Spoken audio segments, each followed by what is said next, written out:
Hello friends, welcome to GPSC online. તો શરૂઆત કરીએ આજના કરંટ અફેરની, આજના વ્યક્તિ વિશેષથી। તો આજના વ્યક્તિ વિશેષ જોઈએ જીણાભાઈ રતનજી દેસાઈ। તેમાં તમે અહીંયા એમનો ફોટો જોઈ શકો છો। તેમનું ઉપનામ છે સ્નેહરશ્મિ અને પરીક્ષામાં પ્રશ્ન પૂછાઈ પણ ગયો છે કે સ્નેહરશ્મિ તરીકે કયા સાહિત્યકાર જાણીતા છે? તો સ્નેહરશ્મિ તરીકે જીણાભાઈ રતનજી દેસાઈ એ જાણીતા છે। તેમના વિશે થોડી માહિતી મેળવીએ તો તેમનો જન્મ 16 એપ્રિલના ચીખલી જે વલસાડ ખાતે આવેલું છે ત્યાં તેમનો જન્મ થયો હતો। કવિતામાં હાઇકુનો જાપાની કાવ્ય પ્રકાર રજૂ કરીને ગુજરાતી સાહિત્યને નવો વળાંક આપ્યો હતો। ખાસ યાદ રાખશું, હાઇકુ કાવ્ય સંગ્રહ મતલબ કે હાઇકુનો જે જાપાની કાવ્ય પ્રકાર છે એ કોણે રજૂ કરેલો છે? સ્નેહરશ્મિ એટલે કે જીણાભાઈ રત્નજી દેસાઈએ રજૂ કર્યો છે। એમણે કયો હાઇકુ સંગ્રહ રજૂ કર્યો છે? તો સોનેરી ચાંદ રૂપેરી સૂરજ એ હાઇકુ સંગ્રહ તેમણે રજૂ કર્યો છે। 1967માં તેમને રણજીતરામ સુવર્ણચંદ્રક, જ્યારે 1985માં તેમને નર્મદ સુવર્ણચંદ્રક અને સાહિત્ય ગૌરવ પુરસ્કાર એનાયત થયેલા છે। આ પુરસ્કાર પણ આપણે યાદ રાખશું કેમ કે પરીક્ષામાં સિમ્પલ એવા પ્રશ્ન પણ પૂછાઈ શકે છે કે સ્નેહરશ્મિને નીચેનામાંથી કયા કયા પુરસ્કાર મળેલા છે, અથવા તો સ્નેહરશ્મિને નીચેનામાંથી કયા કયા પુરસ્કાર મળેલા નથી, આ પ્રકારનો પ્રશ્ન આવી શકે છે। તો 1967માં રણજીતરામ સુવર્ણચંદ્રક અને 1985માં નર્મદ સુવર્ણચંદ્રક અને સાહિત્ય ગૌરવ પુરસ્કાર મળેલો છે। જીવન માંગલ્યના કવિ તરીકે તેઓ ઓળખાય છે। તેમની નવલકથા કઈ છે? તો તેમની નવલકથા અંતરપટ છે। ખાસ યાદ રાખશું, નવલકથા કઈ છે? અંતરપટ। અને તેમની આત્મકથા કયું છે? સાફલ્ય ટાણું ઉગડે નવી ક્ષિતિજો એમની આત્મકથા છે। ખાસ ધ્યાન રાખજો મિત્રો, પરીક્ષામાં આત્મકથા વારંવાર પૂછાય છે। સાફલ્ય ટાણું ઉગડે નવી ક્ષિતિજો એ કોની આત્મકથા છે? તો જીણાભાઈ રતનજી દેસાઈ એટલે કે સ્નેહરશ્મિની આત્મકથા છે। તેમનો જન્મ તો વલસાડના ચીખલી ખાતે। હાઇકુનો જાપાની કાવ્ય પ્રકાર તેમણે રજૂ કર્યો હતો। તેમનો જીવન માંગલ્ય કવિ તરીકે પણ ઓળખાય છે। તો આ જોઈએ આજના વ્યક્તિ વિશેષ। હવે જોઈએ આજનું દિન વિશેષ। તો આજના દિન વિશેષમાં છે આજના દિવસે એટલે કે 16 એપ્રિલના રોજ, 16 એપ્રિલ 1853ના રોજ ભારતની પ્રથમ મુસાફર રેલવે યાત્રાની શરૂઆત થઈ હતી। કયા કયા સ્થળ વચ્ચે? તો મુંબઈથી કરીને થાણા વચ્ચે પ્રથમ રેલવે શરૂઆત થઈ હતી। ક્યારે થઈ હતી? 16 એપ્રિલ 1853, એટલે ઘણા બધા વર્ષો થઈ ગયા, અત્યારે 2020 ચાલુ છે। આ મુંબઈથી થાણા વચ્ચે 35 કિલોમીટરના ડિસ્ટન્સ વચ્ચે એટલે કે કુલ 35 કિલોમીટરનું અંતર કટ કર્યું હતું। કોના દ્વારા શરૂઆત કરવામાં આવી હતી? તો ડેલહાઉસી દ્વારા આની શરૂઆત કરવામાં આવી હતી। હવે આના રિલેટેડ થોડા ફેક્ટ્સ જોઈએ તો સૌથી પહેલી બાબત છે કે વિશ્વમાં પ્રથમ રેલવે ક્યાં આવશે? તો વિશ્વમાં પ્રથમ રેલવે 1830માં ઇંગ્લેન્ડ ખાતે આવશે। ભારતમાં પ્રથમ રેલવે ક્યાં આવશે? તો 1853માં, જેના વિશે આપણે માહિતી મેળવી, મુંબઈથી થાણા વચ્ચે। ગુજરાતમાં પ્રથમ રેલવે ક્યારે આવશે? તો 1855માં ઉત્તરાયણથી અંકલેશ્વર વચ્ચે। અને સૌરાષ્ટ્રમાં પ્રથમ રેલવે ક્યારે આવશે? તો 1880માં ભાવનગરથી વઢવાણ વચ્ચે। ઓકે મિત્રો, તો આટલી બાબતો ખાસ યાદ રાખશું। કોના દ્વારા શરૂ કરવામાં આવી છે? તો ડેલહાઉસી દ્વારા શરૂઆત। ક્યારે શરૂઆત? 16 એપ્રિલ 1853ના। સ્થળ કયું છે? મુંબઈ અને થાણા વચ્ચે। કેટલા કિલોમીટરનું અંતર? તો 35 કિલોમીટરનું અંતર। અને એ આધારે આપણે જીકે રિલેટેડ માહિતી મેળવી કે વિશ્વમાં પ્રથમ રેલવે તો 1830 ઇંગ્લેન્ડ, ભારતમાં પ્રથમ રેલવે તો 1853 મુંબઈ અને થાણા વચ્ચે, ગુજરાતમાં પ્રથમ રેલવે તો 1855 ઉત્તરાયણથી અંકલેશ્વર વચ્ચે, અને સૌરાષ્ટ્રમાં પ્રથમ રેલવે તો 1880 ભાવનગરથી વઢવાણ વચ્ચે। આ ચાર બાબત ખાસ યાદ રાખશો મિત્રો। વિશ્વમાં પ્રથમ રેલવે, ભારતમાં પ્રથમ રેલવે, ગુજરાતમાં પ્રથમ રેલવે અને સૌરાષ્ટ્રમાં પ્રથમ રેલવે। ઓકે, હવે જોઈએ આજનું થોડું કરંટ અફેર। તો નાડી દ્વારા પ્લેટફોર્મ લોન્ચ કરવામાં આવ્યું છે। તો પહેલાં એનું ફૂલ ફોર્મ જોઈ લઈએ। ફૂલ ફોર્મ શું છે? National analytical platform for dealing with intelligent tracing, tracking and containment એનું પૂર્ણ નામ છે। એના દ્વારા કોવિડ-19 સોરી અહીંયા 199 લખાઈ ગયું છે, કોવિડ-19 આવશે।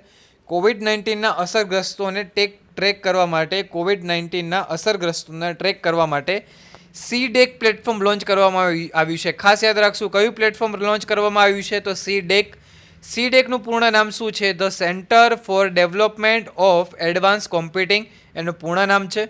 પરીક્ષામાં સિમ્પલ એવો ક્વેશ્ચન પૂછાઈ શકે છે કે તાજેતરમાં સીડેક નામનું પ્લેટફોર્મ કોના દ્વારા લોન્ચ કરવામાં આવ્યું?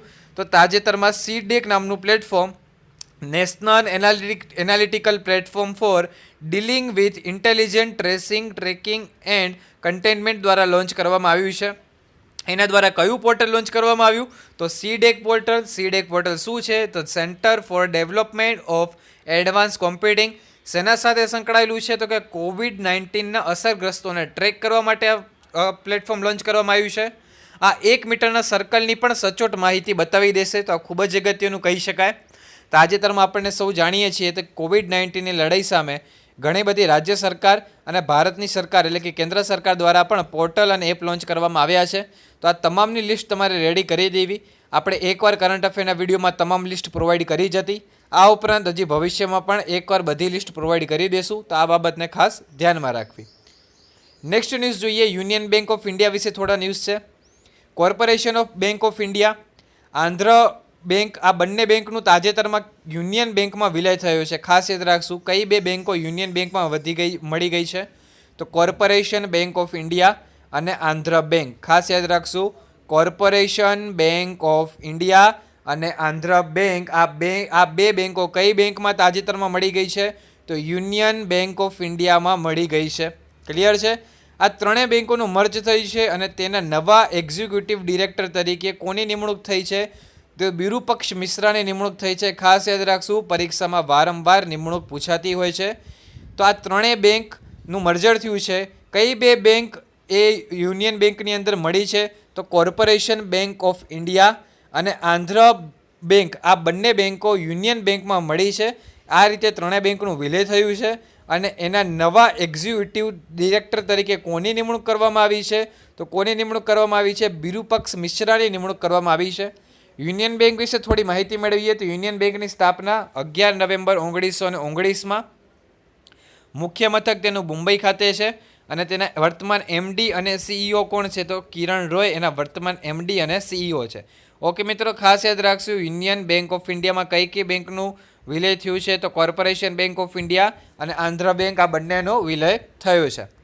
નેક્સ્ટ ન્યૂઝ જોઈએ. સાયકલ ટુર્નામેન્ટ ટાઉટ ડે ફ્રાન્સ એ મોકૂફ રાખવામાં આવ્યો છે. શા માટે મોકૂફ રાખવામાં આવ્યો છે? આપણે સૌ જાણીએ છીએ કે અત્યારે સમગ્ર વિશ્વ કોરોના વાયરસના કારણે એકદમ ભયના માહોલમાં છે. તો એના કારણે આ ટુર્નામેન્ટ મોકૂફ રાખવામાં આવી છે. આ પહેલાં પ્રથમ વિશ્વયુદ્ધ દરમિયાન આ ટુર્નામેન્ટ મોકૂફ રાખવામાં આવી હતી. થોડી માહિતી મેળવીએ. વિશ્વની સૌથી પ્રખ્યાત સાયકલ ટુર્નામેન્ટ ટૂર દે ફ્રાન્સ કોરોના રોગચાળાના કારણે મોકૂફ રાખવામાં આવી છે. 3 અઠવાડિયા જેટલી આ રેસ ચાલે છે લાંબી. એ 27 જૂનના ફ્રાન્સમાં યોજાવાની હતી, પરંતુ આ વખતે તેને સ્થગિત કરવામાં આવી છે. આ પહેલાં 1946માં પ્રથમ વિશ્વયુદ્ધના કારણે આ ટુર્નામેન્ટ રદ કરવામાં આવી હતી. તો ફ્રાન્સ દેશ થોડું ચર્ચામાં રહ્યો છે, તો થોડી માહિતી મેળવીએ. ફ્રાન્સ દેશના રાષ્ટ્રપતિ કોણ છે? તો મેન્યુઅલ મેક્રોન એના રાષ્ટ્રપતિ છે. તેની રાજધાની પેરિસ છે અને તેનું ચલણ કયું છે? યુરો ફ્રેન્ક તેનું ચલણ છે. ખાસ આપણે યાદ રાખશું તેનું ચલણ. પરીક્ષામાં વારંવાર ચલણ પૂછાતા હોય છે. ઓકે, તો તાજેતરમાં સાયકલ ટુર્નામેન્ટ ટાઉટ ડે ફ્રાન્સ એ કોના દ્વારા મોકૂફ કરવામાં આવી છે? તો ફ્રાન્સ સરકાર દ્વારા મોકૂફ કરવામાં આવી છે. આ પહેલાં તે ક્યારે મોકૂફ કરવામાં આવી હતી? તો આ પહેલાં દ્વિતીય વિશ્વયુદ્ધ આવશે, અહીંયા માફ કરજો, 1946 દ્વિતીય વિશ્વયુદ્ધ આવશે. એ સમયગાળા દરમિયાન આ ટુર્નામેન્ટ મોકૂફ કરવામાં આવી હતી 1946, તો દ્વિતીય વિશ્વયુદ્ધનો સમયગાળો. ક્લિયર છે? ઓકે, તો ફ્રાન્સ દેશ વિશે પણ થોડી માહિતી મેળવી, જેમ કે રાષ્ટ્રપતિ, રાજધાની અને ચલણ વિશે. હવે જોઈએ નેક્સ્ટ ન્યૂઝ. ભારત નવેમ્બરમાં એશિયન બોક્સિંગ ચેમ્પિયનશિપનો પ્રારંભ કરશે. તો આ થોડું ચર્ચામાં રહ્યું છે. નેશનલ સ્પોર્ટ્સ ફેડરેશને આ વર્ષે નવેમ્બર મહિનામાં મહિલા અને પુરુષની એશિયન બોક્સિંગ ચેમ્પિયનશિપનું આયોજન કરવાની જાહેરાત કરી છે. બોક્સિંગ ફેડરેશન ઓફ ઇન્ડિયા દ્વારા યજમાન શહેરોની પસંદગી કરવામાં આવશે. ખાસ ધ્યાન રાખશું ક્યાં આયોજન થવા જઈ રહ્યું છે? તો ભારતમાં નવેમ્બરમાં આયોજન થવા જઈ રહ્યું છે. શેનું આયોજન થવા જઈ રહ્યું છે? તો એશિયન બોક્સિંગ ચેમ્પિયનશિપનો પ્રારંભ થવા જઈ રહ્યો છે. એશિયન બોક્સિંગ ચેમ્પિયનશિપનો પ્રારંભ ક્યાં થવા જઈ રહ્યો છે? ભારતમાં થવા જઈ રહ્યો છે. કયા મહિનામાં થવા જઈ રહ્યો છે? તો નવેમ્બર મહિનામાં થવા જઈ રહ્યો છે. બોક્સિંગ ફેડરેશન ઓફ ઇન્ડિયા વિશે થોડી માહિતી મેળવીએ તો તેનું મુખ્ય મથક નવી દિલ્હી ખાતે આવેલું છે અને તેના વર્તમાન પ્રમુખ કોણ છે? અજયસિંહ એ તેના વર્તમાન પ્રમુખ છે. હવે નેક્સ્ટ ન્યૂઝ જોઈએ, જે થોડા વન લાઇનર છે. આપણે સૌ જાણીએ છીએ કે તમને ડિટેલમાં તમે ન્યૂઝ પ્રોવાઈડ કરીએ જ છીએ. આ સાથે અગત્યના વન લાઇનર પણ પ્રોવાઈડ કરવામાં આવે છે. તો વન લાઇનર જોઈએ. સૌથી પહેલું સ્ટેટમેન્ટ છે, ભારતે ક્યાં રાષ્ટ્રીય અભયારણ્ય પ્રાણીઓમાં દેશની પ્રથમ ક્વોરન્ટાઇન સુવિધા સ્થાપિત કરી છે? તો ભારતે જીમ કોર્બેટ નેશનલ પાર્કમાં આ ક્વોરન્ટાઇન સુવિધા સ્થાપિત કરી છે. આપણે સૌ જાણીએ છીએ કે અમેરિકામાં એક વાઘને પણ કોરોનાના લક્ષણ જોવા મળ્યા હતા. તો ખાસ બાબત યાદ રાખશું. એના કારણે ભારત સરકારે આગમચેતીના રૂપે પગલાં લીધેલા છે અને જીમ કોર્બેટ નેશનલ પાર્કમાં પ્રથમ ક્વોરન્ટાઇન સુવિધા સ્થાપિત કરી છે. વર્લ્ડ વોઇસ ડે ક્યારે ઉજવવામાં આવે છે? તો વર્લ્ડ વોઇસ ડે 16 એપ્રિલના રોજ ઉજવવામાં આવે છે. ક્યારે આવશે વર્લ્ડ વોઇસ ડે? તો 16 એપ્રિલના રોજ. પછી પઢાઈ આપકે દ્વારા પોર્ટલ કયા દ્વારા લોન્ચ કરવામાં આવ્યું છે? તો છત્તીસગઢ. ખાસ યાદ રાખશું, પઢાઈ આપકે દ્વારા પોર્ટલ છત્તીસગઢ રાજ્ય દ્વારા. દેશનું સૌથી મોટું કોવિડ સેન્ટર કયા શહેરમાં? કોવિડ એટલે કે કોરોના વાયરસ માટેનું સેન્ટર કયા શહેરમાં શરૂ કરવામાં આવ્યું છે? તો અમદાવાદ શહેરમાં શરૂ કરવામાં આવ્યું છે કોવિડ સેન્ટર. ક્યાં શરૂ કરવામાં આવ્યું છે? અમદાવાદમાં. ઓકે, હજી અગત્યના બીજા વનલાઇનર જોઈએ. ભોગરામ ઇન્ટરનેશનલ એરપોર્ટ કયા રાજ્યમાં બનાવવામાં આવશે?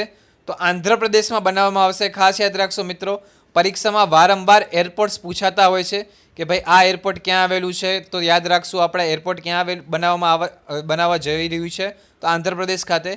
હાલમાં કયા દેશને ભારતને $155 મિલિયન મિસાઇલની વેચાણને મંજૂરી આપી છે? તો અમેરિકાએ. વિશ્વ કલા દિવસ ક્યારે ઉજવવામાં આવે છે? તો 15 એપ્રિલના રોજ વિશ્વ કલા દિવસ ઉજવાય છે. કોબોટ રોબોટિક્સનો ઉપયોગ કરનાર પ્રથમ રાજ્ય કયું છે? તો પ્રથમ રાજ્ય કયું આવશે? ઝારખંડ. ખાસ યાદ રાખજો મિત્રો, આપણે ડિટેલ કરંટ અફેરની ચર્ચા તો કરીએ છીએ. આ ઉપરાંત આપણે અગત્યના વન લાઇનર્સની પણ ચર્ચા કરીએ છીએ કે જેથી તમને યુઝફુલ થઈ રહે પરીક્ષાની અંદર. અને છેલ્લે આપણે ક્વિઝની ચર્ચા કરીએ છીએ. તો જો તમને વિડીયો ગમતો હોય તો તમે ક્વિઝના આન્સર પ્લીઝ કમેન્ટ કરવાનું રાખજો. જો તમારે ડેઇલી કમેન્ટ આવશે તો આપણે ડેઇલી વિડીયો અપલોડ કરશું. સૌથી પહેલો ક્વેશ્ચન જોઈએ. ઝીણાભાઈ રત્નજી દેસાઈની આત્મકથાનું નામ જણાવો. બીજો ક્વેશ્ચન છે સૌરાષ્ટ્રમાં પ્રથમ રેલવેની શરૂઆત કયા વર્ષે થઈ હતી? ત્રીજો ક્વેશ્ચન છે યુનિયન બેંક ઓફ ઇન્ડિયાની શરૂઆત કયા વર્ષે થઈ હતી? ચોથો ક્વેશ્ચન છે પઢાઈ આપકે દ્વારા પોર્ટલ કયા રાજ્ય દ્વારા શરૂ કરવામાં આવ્યું છે? અને લાસ્ટ ક્વેશ્ચન છે વિશ્વ કળા દિવસ ક્યારે ઉજવવામાં આવે છે? તો આશા રાખું છું તમામ મિત્રોને આજનો કરંટ અફેર પ્લસમાં આજની કરંટ અફેરની ક્વિઝ ગમી હશે. જો તમને વિડીયો ગમે હોય તો કમેન્ટ બોક્સમાં ક્વિઝના આન્સર પ્લીઝ કમેન્ટ કરવાનું રાખો. મળશું નવા કરંટ અફેરના વિડીયો સાથે. ત્યાં સુધી જય હિન્દ, જય ભારત.